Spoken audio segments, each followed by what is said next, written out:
Rogers tore his crisps open and offered them to Bishop. She crunched a couple loudly before replying. Nothing. Time of the year, maybe. Dark when you get up, dark when you go home. It's miserable. Suppose so. Still, Christmas is coming. Bishop sighed. And? Rogers shook his head, then tipped it back, shaking the last of the crisps into his mouth. I see Inspector Wallpaper's back in. Bishop nodded. Back this morning. Not much of a tan to say he's been away for a week. Depends where he's been, though. Not everywhere's that hot this time of year. Sitting back in a chair, Bishop folded her arms. What's the point, then? If I'm going to spend a day travelling on a plane and buses, I want it to be at least hot when I get there.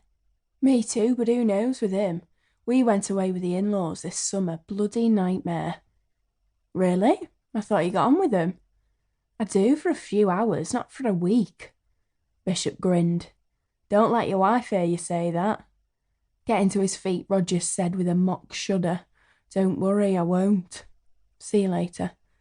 Bishop sipped a coffee, thinking about Inspector Wallpaper as he'd come to be known since his arrival from the Met the month before.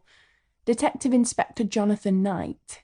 He was supposed to be a sound detective, but no one knew any more than that. She couldn't understand what he was doing here. Why would a good detective leave London with all its opportunity to transfer to Lincolnshire? All right, the job still needed to be done, but talk about strange decisions. Of course, it may not have been his choice. Maybe he wasn't a good detective after all. Perhaps he'd been a naughty boy and been sent somewhere he was well out of the way. No one knew, and Knight wasn't telling. He'd been polite and pleasant when she'd had cause to speak to him, but also reserved. Or as reserved as his rank allowed him to be. Time would tell. Bishop glanced at her watch, drained the last of her cappuccino and stood. Back to it. As she returned to her desk, Simon Sullivan, another of the DCs, called her over. D.I. Knight's just gone out at 100 miles an hour, Sarge. Said to tell you to call him as soon as possible. Right, thanks. Bishop sat down and reached for the phone on her desk. Why hadn't Knight sent Sullivan to find her? There weren't that many places she might be. Only the canteen or the toilets. She shook her head as she dialed Knight's mobile. He answered after the first ring. DC Sullivan said you wanted me to ring you, sir? That's right. I need you to come down to the town centre. A body's been found. Bring DC Sullivan too. He gave the location and Bishop was up and out of her chair. Knight watched Beckett scurry away, trying to avoid the puddles. Knight stood for a few seconds, then made his way over to the head of the scene of crime officers, Mike Caffrey. What have you got so far? Well, there's no wallet on him, which seems strange, especially if he was on a night out. No mobile phone, and no sign of the weapon so far either. Knight glanced back towards the alley. He noticed the victim wore black shoes rather than trainers, and his jeans were smart, expensive looking, as was his designer t-shirt. The majority of the blood is obviously around his head, but we've found other traces in the area, probably deposited as the weapon was swung back and forth. Any urine? In that area there's probably gallons of it. We'll see what we can get. The rain's not helping.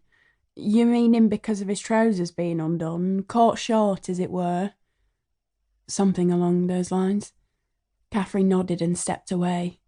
Knight took a deep breath, then blew onto his hands. He was beginning to feel the cold, though not as much as the unfortunate young man who had found the body. He had started a fortnight's work experience in one of the local shops that day and had stumbled on the body, almost literally it seemed, when taking some rubbish out into the alley.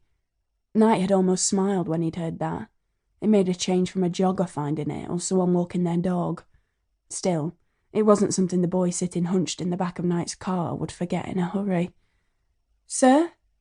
Knight looked up. D.S. Bishop and D.C. Sullivan had arrived. He quickly explained the situation to them, then, when they'd put on their protective clothing, led them towards the alleyway. Bishop and Sullivan approached the victim carefully. A suspicious death in Northolme was a rare occurrence. Bloody hell, exclaimed Sullivan. It's Craig Pollard, Bishop whispered. Chapter 2.